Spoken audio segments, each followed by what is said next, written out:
Hello, everyone, and welcome to Consumer Watchdog's Rage for Justice report. If you're listening, you know that we come together every week to talk about the current issues we're exposing, confronting, and changing.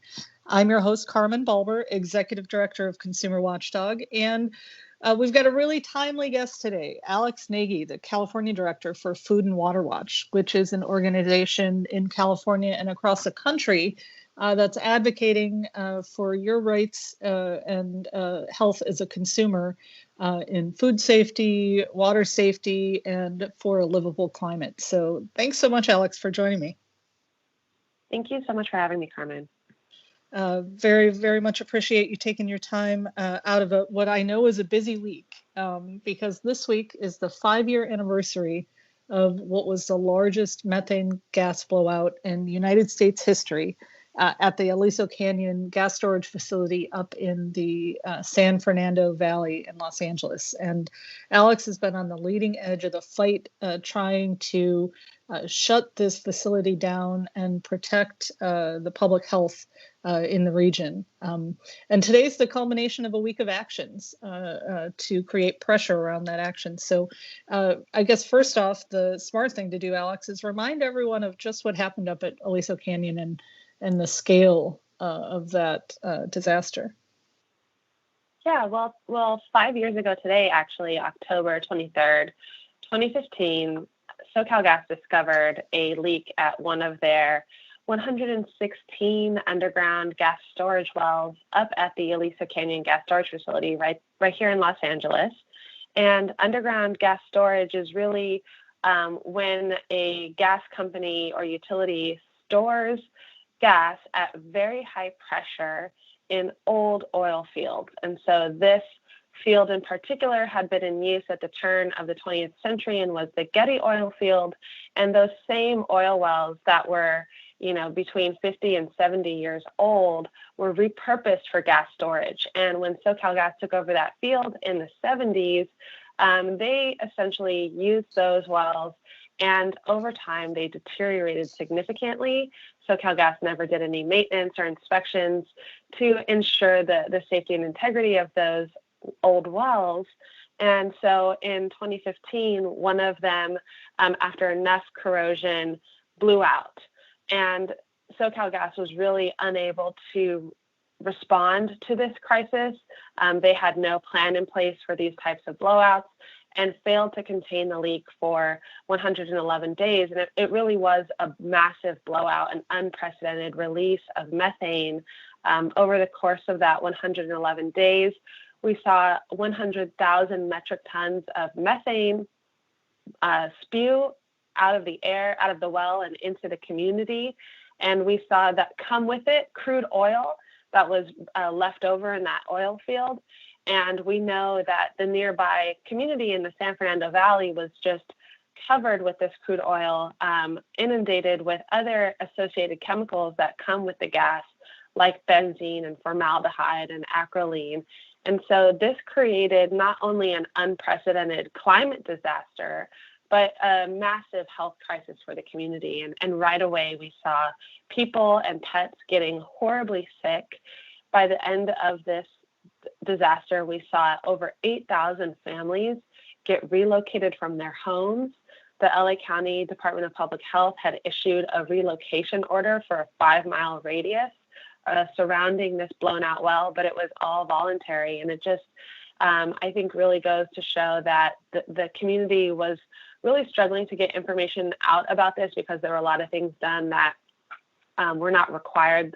There was no requirement to relocate people for their health. As I said, it was voluntary. And the other really challenging thing about this disaster is that it's completely invisible to the naked eye. You can't see a gas leak. And so that made it extremely challenging to organize around this, to expose that it was even happening. And meanwhile, you had the gas company first lying to the community, saying nothing was going on. And then once we were successfully exposing the situation, they worked quickly to cover it up and get agencies and local and state agencies to side with them and downplay the health risks of this disaster. And so people really ended up in a bad situation, and a lot of folks passed away. A lot of pets died. And we're still seeing this health crisis unfold. People's health is still very, very vulnerable, and people have gotten really bad diseases and cancer since that blowout 5 years later. Well, and if I remember correctly, and it's been a few years, so I'm not sure I do, but correct me if I'm wrong.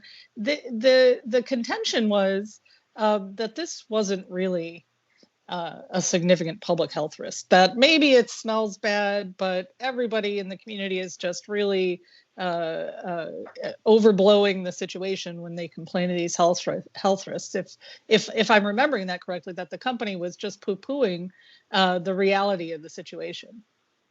Yeah, SoCalGas had a very effective line that just said, "Oh, this is just a nuisance. This is really just annoying, and yeah, it smells bad, but no long-term health effects." And they were downplaying those health risks, and successfully got the LA County Department of Public Health to go along with those talking points. And we've seen lawsuits come out since this whole situation, where firefighters are now suing the gas company and specifically name, the Department of Public Health in those lawsuits, where they would go around and do tours with the gas company hand in hand with health officials and repeat the same talking points, that there would be no long-term health effects. And of course, they couldn't say that at the time because they were not disclosing all of the chemicals coming out of there. One thing in particular that has come out in the lawsuits is just how much benzene is in SoCalGas's supply, and that it really contains benzene levels 10,000 times higher than the California EPA deems safe.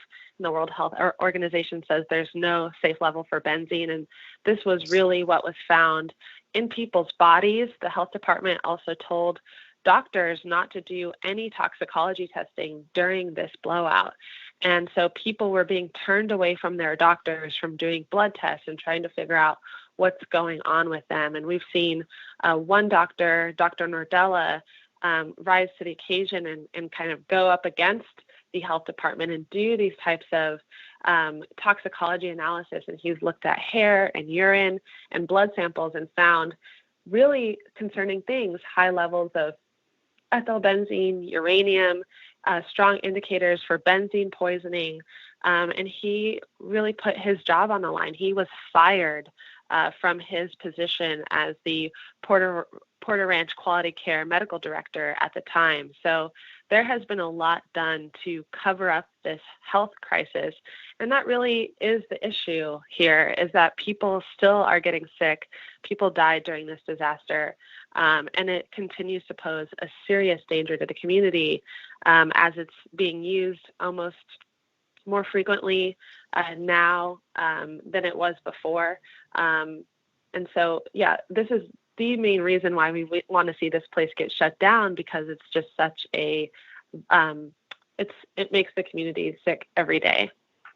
So that's a good shift to what you've been up to this week. This week has been a week of actions. You are on SoCalGas's doorstep. You are on the doorstep of the governor. Tell me about what's been going on this week.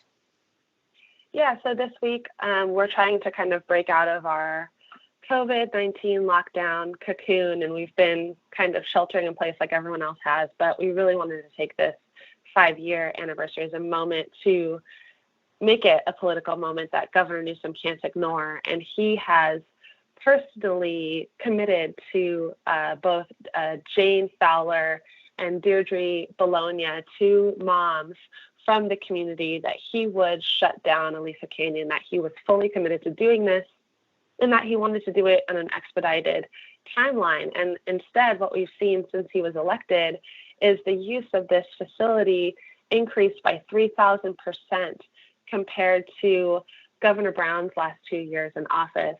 As he was leaving, Aliso Canyon was pretty much shut in and not used at all. But since Newsom has taken over, we've seen regulations weakened. The Public Utilities Commission is really giving SoCalGas the keys to justify and ramp up the use of this facility, because it really benefits SoCalGas's bottom line, not really play a need for energy reliability, which we showed for the first 2 years that it was essentially shut in. And so we're sick of this. We're sick of being ignored and lied to. And we're sick of Governor Newsom's hypocrisy as a climate leader. He cannot be a climate leader and allow this climate catastrophe to go unchecked. And so, he's taken $32,000 from Sempra Energy, which is the parent company for SoCalGas, while running for governor. And so we really wanted to connect the two together. So we went up to Governor Newsom's house, which we wish we didn't have to do, especially during a pandemic, but we felt it's just too urgent to be ignored. And so we drove up there with about 10 Los Angeles residents and had a dozen of us outside of his house on Tuesday. We asked his security staff if he would come out and meet with us, and of course he didn't.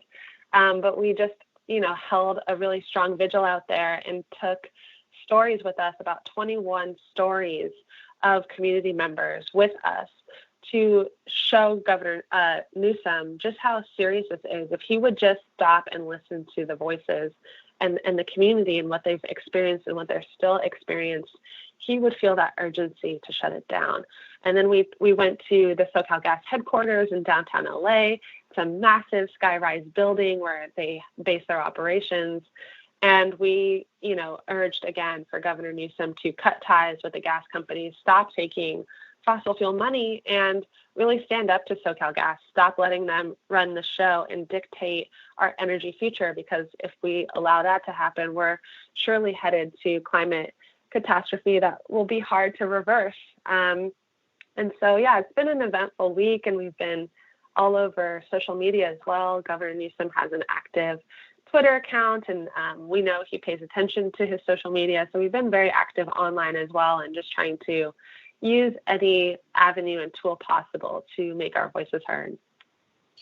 Well, and you mentioned that the facility was shut down for a long time after the leak, after many months, was finally contained, and really showed that California can survive without this massive gas storage facility. And even though SoCalGas and the PUC say otherwise, I know that LA County did a study that said we are just fine without this natural gas storage facility. So it's not a question of what do we do if we shut it down? It's just a question of do we have the will to shut it down? So it's a message the governor needs to hear. So I know you've a couple things our listeners can do to both learn more and get involved in this. I know that there's a powerful new multimedia project, fine art documentary that is sharing the stories of some of the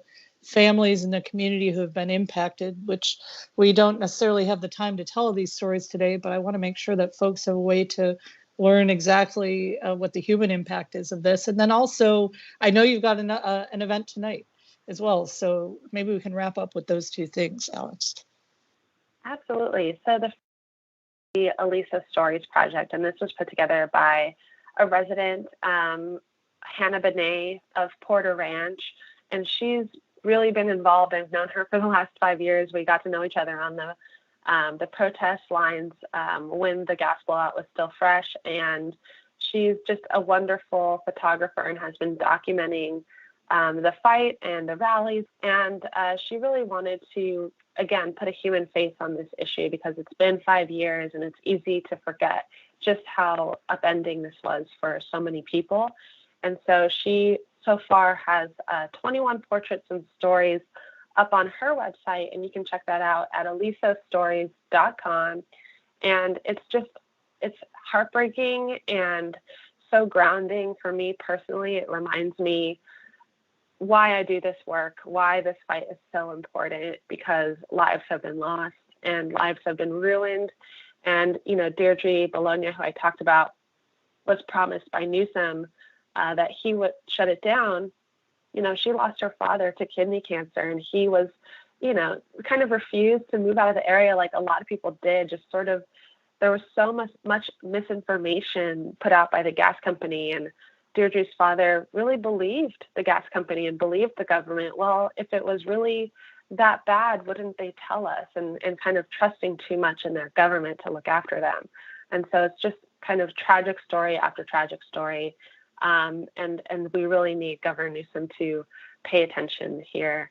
And then tonight, on October 23rd, 2020, at 6 p.m., we're doing an online commemoration event where we're really going to, uplift the champions. There have been so many community leaders who have never been involved in politics or activism, who have just become the champions in this fight. And so we're going to uplift and honor them, as well as, continue to tell our stories and show what's possible, how we plan to push Newsom to do the right thing and ultimately shut down Aliso Canyon. And so there's a website that you can go to, fwaction.us/commemorate. So that's F as in Frank, waction.us/commemorate. And you can sign up there and join us tonight, and we'd really love to have you. All right. Well, we will definitely include that link in the description of the podcast so folks can find it if they're looking for the link to the action for tonight's events. And those start at 6 p.m., correct? 6 p.m. tonight, yes. Great. And folks can also, if they want to take direct action, but can't join at 6 p.m. or perhaps are listening to this podcast on Saturday, they can go to alisostories.com. As Alex mentioned, there's a petition to the governor. I know they're calling on Governor Newsom to finally live up to this promise to the community and shut Aliso Canyon down. Thanks so much, Alex, for all of this work and all of this activism. We're really glad to support this movement to shut Aliso down, which will not only help the community in the San Fernando Valley, but will help the state of California with one less fossil fuel facility endangering our climate. Absolutely. Thank you for continuing to follow and help us tell this story. We really appreciate it. Well, thanks so much again for being here, Alex. Thanks everyone for joining us on the podcast today. In addition to going to alisostories.com, remember as always to subscribe to the podcast at SoundCloud or wherever you get your podcasts. This has been the Rage for Justice Report, and I'm Carmen Balber. Thanks for listening.